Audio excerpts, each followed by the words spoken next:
Well, good morning, everybody. How many of you jump out of bed every morning just looking forward to the challenges that your direct reports are going to give you that day? One, Joe. He's the first one ever to put his hand up. Must be part American thing. The reason for that is, the reality is that coaching and managing your people is probably the hardest thing that managers do, without a doubt. And the reason that it's really hard is, to do it properly, is you've got to confront the emotions of your people at every corner during those discussions. Now, the reality is, for us male managers, is we don't like dealing with emotions at home, let alone in the workplace, so we get the double whammy. And so it's very, very hard. What I hope to take you through today, and with James's help, is to show you that there is a better way of managing your people and selecting your people. It's just a matter of sometimes just adding a little bit of science to it. It doesn't matter whether you're a large multinational, it doesn't matter whether you're an SME, or whether you have a very large HR department, or you have no HR department at all. Whether you use external recruiters or you do all the recruiting yourself. What does matter is that you need to know that the traditional recruitment process of interview, resume and references only delivers the desired result, being top performers, 26% of the time.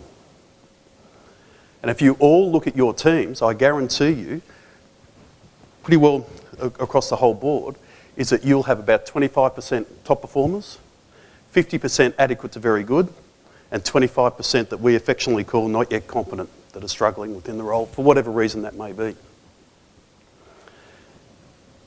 What we can do, though, is we can add science to that and improve that success rate of recruiting future top performers by about 3 times. So it's not inconsequential.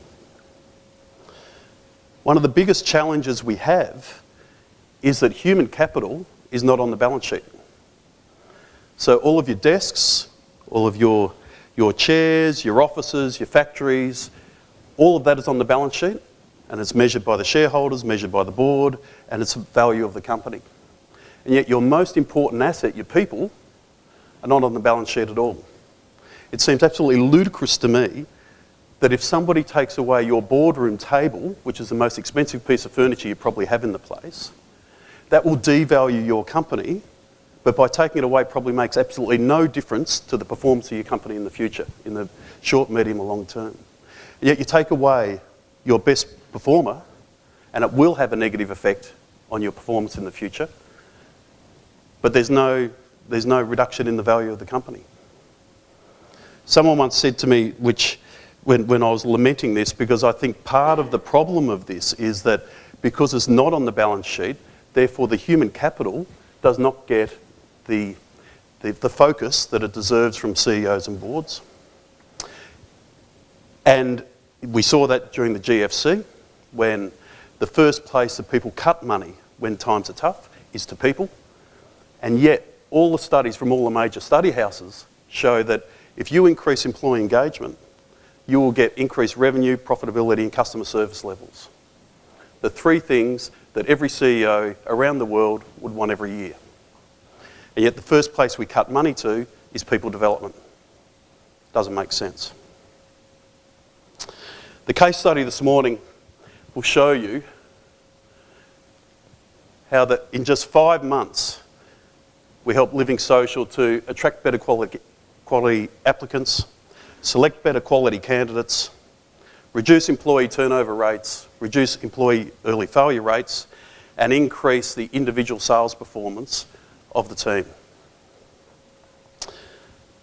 But before I get James to come up here and take you through the Living Social experience, I thought what I might do first is just take you through what are some of the people challenges that are faced by sales organisations and why they're being faced. And also, what is the importance of measuring fit and having fit in the organisation? There was quite a lot of talk yesterday about sales managers don't spend enough time coaching and mentoring their salespeople. Hopefully, we'll be able to address some of that today, of how you can actually do that. Only 48% of salespeople are actually suited to sales. 52% of people out there that have a sales role actually aren't suited to sales at all. What's even more scary is of the 48% that are actually suited to sales, about half of them are selling a product or service that's not suited to them. And I think, hopefully, all of you will agree that at the end of the day, sales is all about behaviours. And depending on the product you sell or the service you sell will determine, and the type of clients you're selling to, and the culture of the organisation will determine what behaviours will succeed within that organisation. Only a quarter of salespeople are considered to be top performers by their sales manager. I don't think sales managers actively and honestly put down the list of all of their salespeople, and this is something, if there's nothing else you take out of this presentation, this is what you should be doing when you get back to the office on Monday, is write down all the names of your salespeople and be brutally honest with yourself, whether they're top performers, high performers, good performers, adequate, or not yet competent. Because if you're not doing that, I can guarantee you, you are not addressing some of the biggest challenges you have in the organisation, which is the ones that are not meeting expectations. We saw some of the stats yesterday. What was it? Only 40% of the companies are going to achieve their budgets or something like that. Scary. And a lot of it comes back to the people you actually have in your employ at the moment.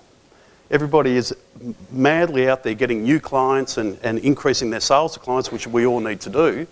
But you have some absolute anchors, about 25% of your anchors, pulling your sales team back.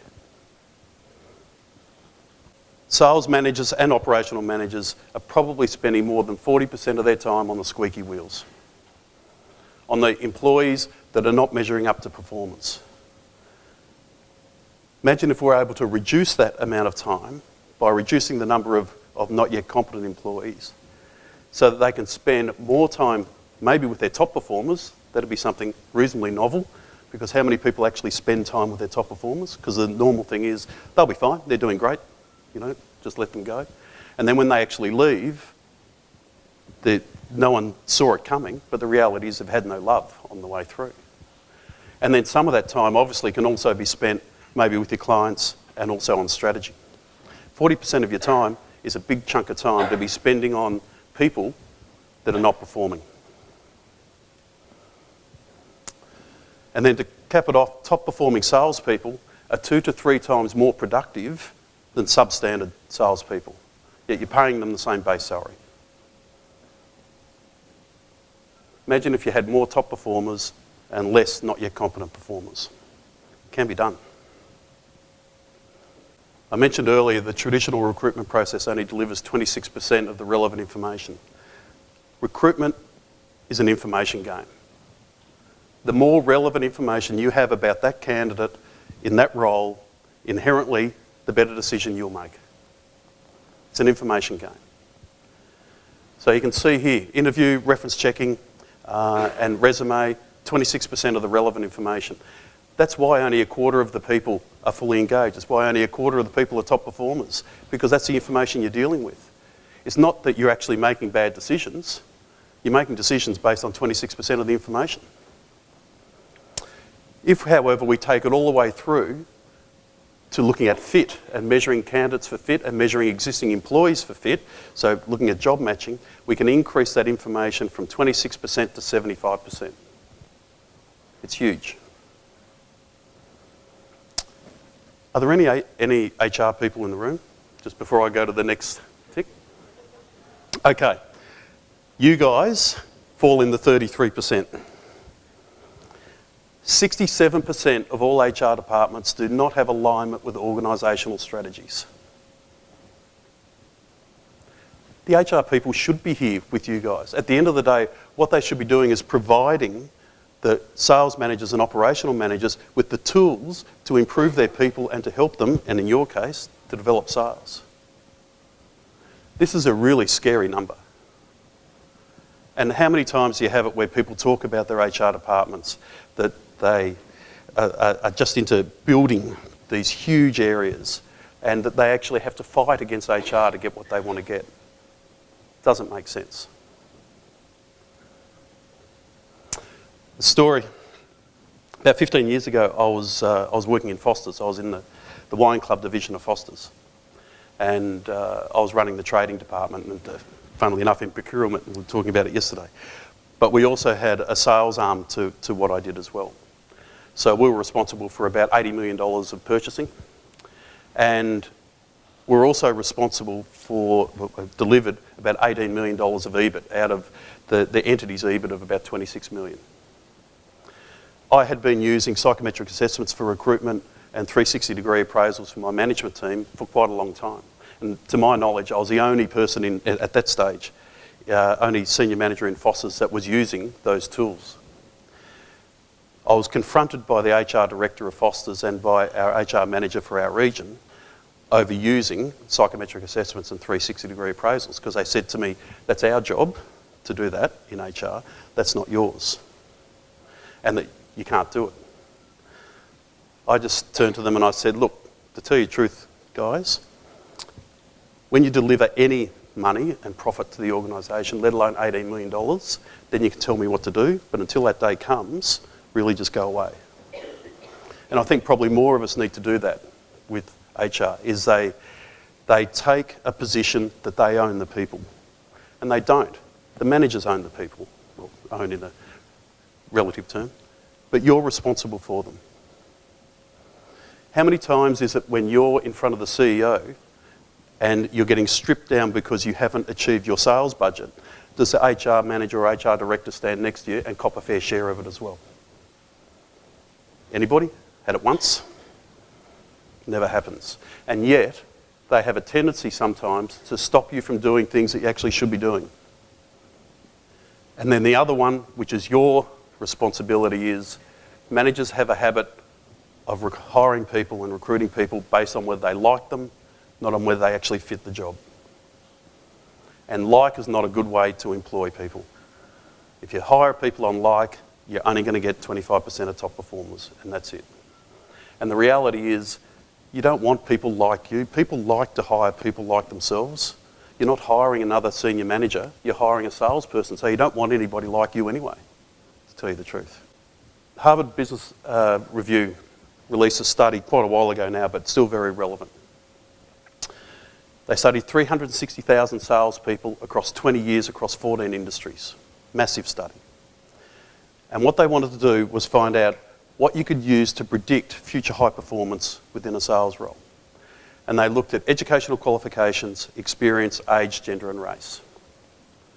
And what they found was not one of those 5 was statistical predictors of future high performance, and especially not educational qualifications and experience. And what's that? Your resume. Coupled with the reality that over 60% of all resumes carry blatant lies in them, and that the whole reference checking thing is a legal minefield in itself as well. So the deck is really rigged against you to find out exactly what you want. They did find that there was a statistical predictor, and that was whether the person had fit to the role.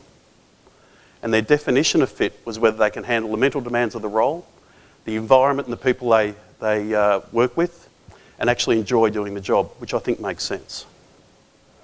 So the tools that we use, the assessments we use for Living Social, and we do for a lot of our clients, was based on the back of this study, where they measure the total person, so the cognitive, behavioural and occupational, so the employee engagement. By measuring fit, there's a whole lot of advantages for you. You can develop high-performance role benchmarks, and I was just talking to Joe before, on one of his slides, he had in there about how many companies that actually know what the attributes are of their top performers. I can guarantee, and you'll see it with the Living Social case study, is what you think as managers is an attribute of your top performers may not actually be true. So we need to be able to develop high-performance role benchmarks based on objective data, not subjective data. And that's what the assessments do. We develop targeted job advertisements. The traditional job advertisements, and I would imagine around here you'll all know what you do, but the vast majority of job advertisements out there, they have a paragraph about how great the company is. The next part of the job advertisement is the position description rammed into the ad, so what you're going to do for the company. And then the last part is how to apply on the company's terms. It's all about the company. And I tell you, if you're employing Gen Ys and Gen Nexters, having it all about you is not the way to get them. What you've got to do is answer the one fundamental question that they want answered, and that is, what's in it for me? So what we do, and you'll see this in the job advertisement that the Living Social guys put together, is you still have the first part about the company. The next part is about what the job offers to the candidate. So if you love doing this, don't like doing this, blah, blah, blah, come and talk to us, because that's what our top performers are like, and you can be a champion in our company. It's a totally different conversation. Why we need to tell applicants to a role what they're going to be doing for a job that says you're a salesperson, I think they've already figured out you're going to be selling something. Don't really need to put most of the ad about what they're going to be doing. By measuring fit, and we saw that before, it increases the success rate of recruiting a future top performer by 300%. Instantly, you can increase the number of top performers and reduce the number of not yet competents in a very short period of time. And most importantly, is it gives you the opportunity to better understand the potential barriers to success, and you'll understand them before they even start on day one. And so you can start managing to these potential barriers to success from the first hour they walk into the place. I'd just now like to introduce James Michael. He's one of the two HR people in the room. He's the Director of People and Culture at Living Social, which is a client that started with us only 5 or 6 months ago, and let him tell the story. Thank you. Thanks, Mark.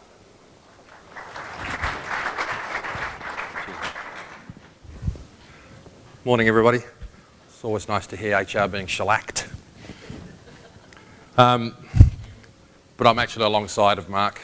My background is a little unusual. I don't come from the traditional space that most folks in human remains do come from.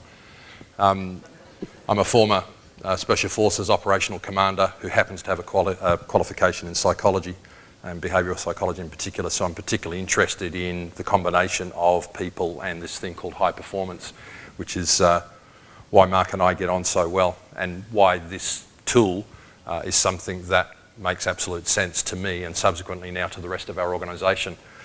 Can I just check how many people in the room are subscribers to Living Social? Yeah, thought so. 2 of you, thank you. And there's one of our fundamental challenges. How many of you have even heard of Living Social? A few of you have, good, thank you.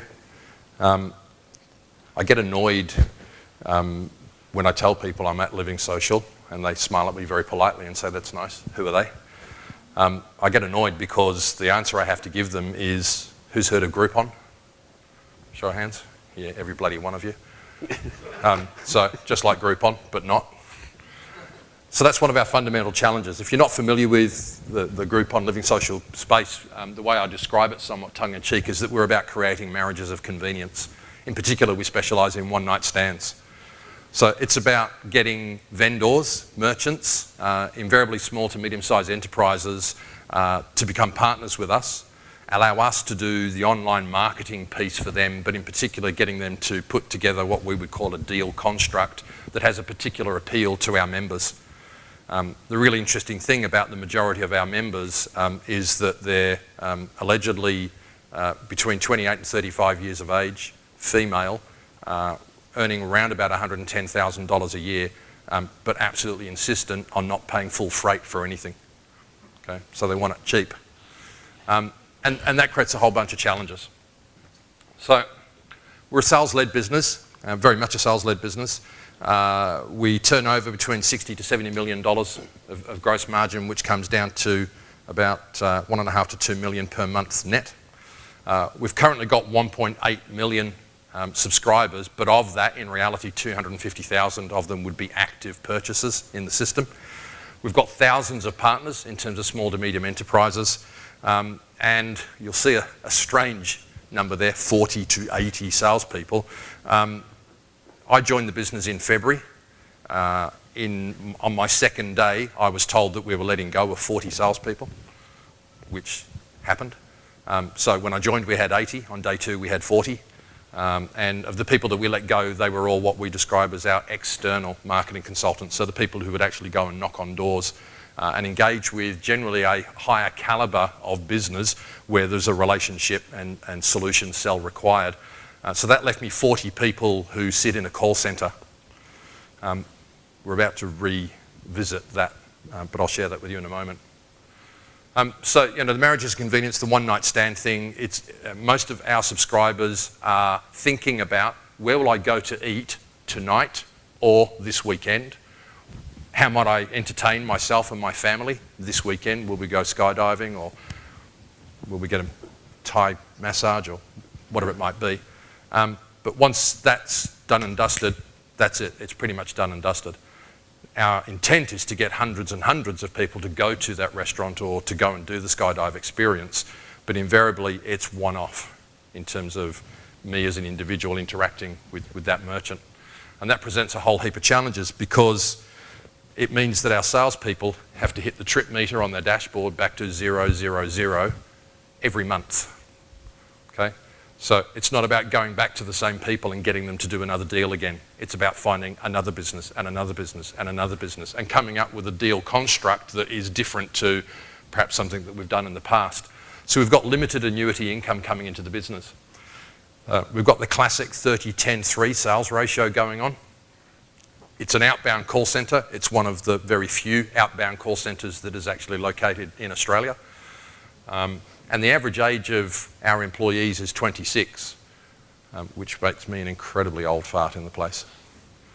But you can see there, with the stress of just being in a call centre, the stress of the fact that there isn't an annuity stream for them in terms of their ability to hit their revenue targets, in an environment where a lot of people don't really know who our brand is, and in reality a lot of people are becoming jaded with the whole daily deals scene. It's a tough sell, a really, really tough sell. So if we describe our culture, prior to my arrival, the culture was sales at any cost, and that cost was prohibitive. Okay? So we were experiencing a 57% staff turnover. Now, if any of you are familiar with call centre turnover, the average at the moment is 28%. So we were setting some really good benchmarks. 66% of the people that were being hired into the business were failing. And of the ones that were making it through, it was taking them 6 months to come off ramp, so before they were actually productive and hitting the kind of targets that we would say is reasonable. So as you can imagine, as a consequence of that, our employer brand was absolutely damaged. Okay? We stink. Nobody wants to work at Living Social because you just burn human beings and throw them back out on the pile, was the feel. And that's largely because we had an 1800s Royal Navy recruitment technique. Involves a big hoop around their neck, pull them in, scrub the tattoos off and say, congratulations, you're an internal marketing consultant, go sell. Yep. So when we run an ad, or when we ran an ad back in February to try and recruit people, the response rate to that ad died off within 24 hours. So we'd get 10 ignorant people who'd never heard of Living Social who would have a crack at it. Yeah. But after that, there would be no more response to the ad. And that was compounded, as one small example, this was how much science we had in the recruitment process at the time, by our internal sales director, who had a favourite question of, mate, if you were an animal, what kind of animal would you be? And if you weren't something predatory, nah, no good, piss him off. High predictive, quality. We wonder why we're failing. So I came into the business in February, as I say. For the previous 15 years, I'd been running my own leadership development business around the country. And in February, we had our CFO become CEO, and he was somebody who I had coached on and off over a 10-year period. So he said, come and give me a hand, will you? Because I've got a basket case to try and fix. So what we needed to do was change the game. And we're in the throes of doing that right now. It's very much a soft relaunch. Slowly, surely, and somewhat quietly, we're making changes. And we've needed to get the right people in the right places in order to do that. We're now very, very confident that that's the case. And in a few weeks' time, we will commence looking at 2015 strategy, which is very much more externally focused. It's about how do we connect with all of you and have you say, yeah, I wouldn't mind doing business with Living Social, either as a merchant or as a subscriber. So it's about going from needs-based sales, and that's not only from us, but in terms of even our merchants. Our merchants often has not come to us because they've got distressed stock. Yeah? They're overloaded with inventory and they just want to get rid of it. So I've got a whole bunch of crap here. Do you want to help me move it? We don't want to do business with those people anymore. So it's about wants-based sales. It's about dealing with followers, which, with all due respect to Groupon, is pretty much what their database is full of, to having passionate influencers, about not being particularly aspirational, to subsequently getting customers who will in fact very happily jump on Facebook, Twitter, Instagram, and let people know that they've just had a really good experience as a result of something they bought through Living Social. Moving away from negotiating on price and working with merchants who want to compete on quality, and in particular who want to protect their brand. Right now we have a challenge that when any of my kids ring a merchant, one of the first things they'll say is, no, we don't do discounts, not into daily deals, piss off. And that's constant, and that's soul destroying for them. So we need to move from to. We need to change the game. Now, the thing that I know based on my background is that success absolutely is predictable, providing you've got some science behind it. So in concert with engaging with Mark and the tool which is known as the Profile XT, we developed a selection centre approach. So we tend to bring people in groups, and we recruit in waves, and we use a selection centre. And rather than just having the same kind of standard boring behavioural event interview type of questions, we put them through their paces. We get them to do things that are about as close as possible to what we're going to ask them to do on a day-to-day basis, and then observe whether they can do it and whether they will do it. Okay? We've got a bunch of scoring criteria, and we've got a score, which is a cut-off. If they don't get past this score, then we're not going to consider them. It's multi-assessor, so there are invariably 6 people involved in the assessment process, so we're not relying on the opinion of one sales director. And we're looking for them to evidence the traits that we're looking for. So we use the Profile Sales Assessment tool. They need to score a 75% match to our benchmark, and I'll talk about the benchmark in a moment, in order to be offered the job, amongst a range of other things. Okay? But if they're not getting at least 75% in the PXT or the PSA, then there's a high likelihood that we're going to say no. Okay? And what we find is when we get the results of the PSA, the Profile Sales Assessment, and we look at the things that we have observed, they marry up. The PSA does an incredibly accurate job of confirming what we have seen. So it lends some science to what feels like just intuition. It also then presents an interview guide. So if they are scoring 75% against the benchmark, obviously that means there's a 25% gap against the ideal. So let's talk about the gap. Is that gap manageable? Is the gap real? And so it develops an interview guide for my team to use to ask really good, powerful questions, not some rubbish that somebody's just made up on the spot, where we've got consistency and we know whether the person can do it or not. And so it measures fit. It also identifies potential barriers to success. So we actually also develop a coaching report out of it, or it's actually provided to us by Mark's organisation. So when we do go ahead and we hire somebody who was a 78% match, I can actually go to their regional sales manager, their RSM, and say, here's a list of the things that are going to need to be coached on. Focus on these 3 for the first month. Okay, it's a big list. Just focus on these 3 for the first month. We'll talk about next month. And the sigh of relief that I see in an RSM's eyes when all of a sudden they've got clarity about exactly what to focus on for this individual rather than a one-size-fits-all approach, it's palpable. So it's terrific. So, one of the things that I can tell you from personal experience is that sales managers, and I've been a sales manager, grew my own business nationally over a 15-year period, our gut feel is wrong. Far too many of us recruit based on gut, and Mark said a little earlier, we tend to bring people in that we like. It's not about whether we like them or not. And in fact, as we sit here right now, my CEO is struggling with a conversation he's having with a potential sales director because he kind of doesn't like some of the personality. And I'm trying to tell my CEO, this is the personality we need. And unfortunately, because it's the personality we need, he is going to rub you up the wrong way. Do you want to make the sales number or not? Because this guy will do it. We know he will. Okay, so what do we do in terms of identifying the benchmark? We measured our top 3 performers in the internal team. We then also measured, so when I say measured, we put them through the profile assessment. We measured the average 3, so the people in the middle of the bell curve in terms of performance, and the bottom 3. And you would think, just intuitively, that you would see distinct difference, but often as not, you don't. And the degree of difference is remarkable. And all of a sudden you think to yourself, why on earth did we possibly even consider bringing these bottom 3 in? And that's not an indictment on them. On the contrary, it's an indictment on us.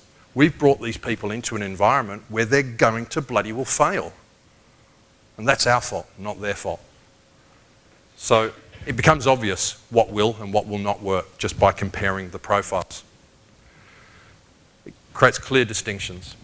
And what we see is in the profiling, there's a strong correlation in what we see in the profile and the subsequent behaviours. We have targeted job advertising, and I'm going to move at a little quicker pace here because I'm getting the wind-up signal. But we've got targeted job advertising, which is about appealing to me, the applicant, as Mark was saying. Okay. We've rewritten our ads, and as a consequence of that, the response rate is through the roof. I'll actually push through. I'll come back to the ad in a moment. This is what the actual performance benchmark looks like, and I might just pass to Mark to talk to some of the things. In particular, the stuff that you would not have expected indicates a successful salesperson, certainly in our organisation. And I'll just, a couple of things from this benchmark that I think is really, really important.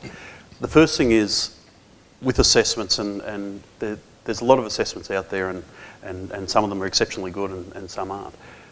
But a lot of them give the overt or covert impression that right-hand side of the scale is fantastic, left-hand side of the scale is rubbish.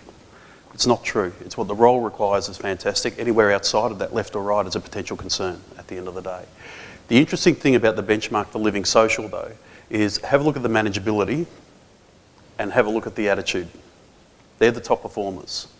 Now, I can tell you, before this, any candidate that went into that interview room and they said to the interviewer, I don't like people looking over my shoulder, I don't like being managed, I'm a bit of a rule breaker, and you know what, I don't trust other people that much. Do you reckon they would have got a job? Not at all. And yet they're the top performers. The reason they're in the company is because they were the outliers of the selection process that they're actually looking for, which is scary.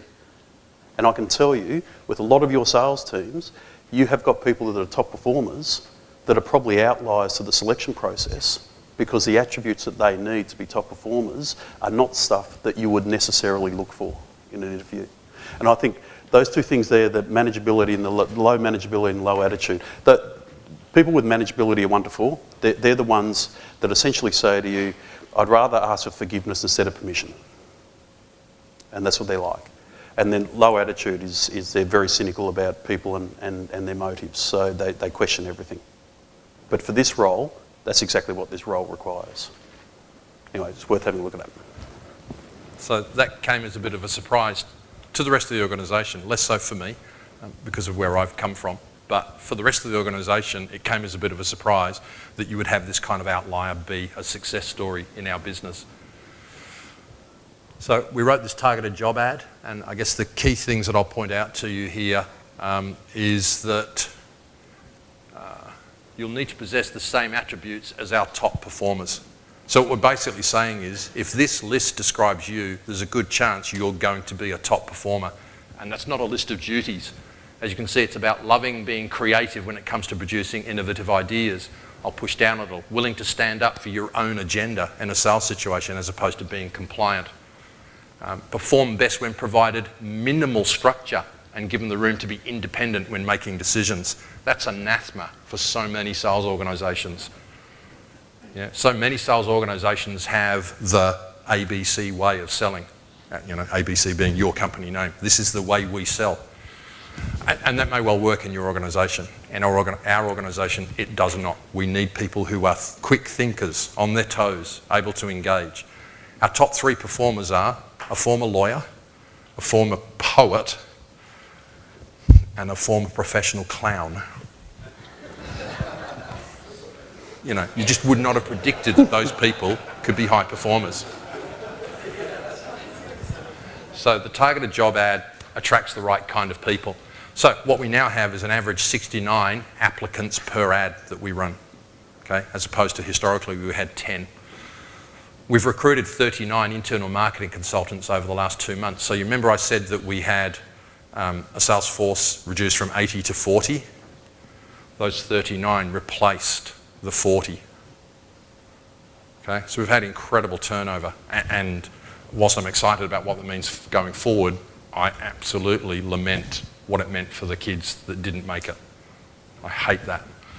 We're currently, in fact, 10% over headcount, which is somewhere we have never been in the history of the business. So we're now brimming full of people who we know are the right people. Out of that 39, we've had 4 exits, and they've essentially said, what it is that we sell is not for me. And 80% of our new hires are now hitting their off-ramp target at month 3 as opposed to month 6. We've now had 6 months of consecutive month-on-month revenue growth. And that's all because of these kids getting on the phone and doing what they do best. Proof of the pudding's in the eating. Don't know how well you can see that, but the green piece of the pie is the gorilla in the market, Groupon. In May, you can see they had a 49% market share. Just by July, we'd got them down to 45, but we had grown by 6, so we've taken a smattering off some of the others in the game as well. And if you look at the gross revenue piece, we tend to only compare ourselves with Groupon. You can see their piece is coming down. These are all publicly available numbers. Both companies are listed, and our number is growing up. They're still the gorilla in the market, but we're heading in the right direction. And to a large degree, that's because of this approach to recruiting and selecting, and then subsequently training and coaching. Thank you.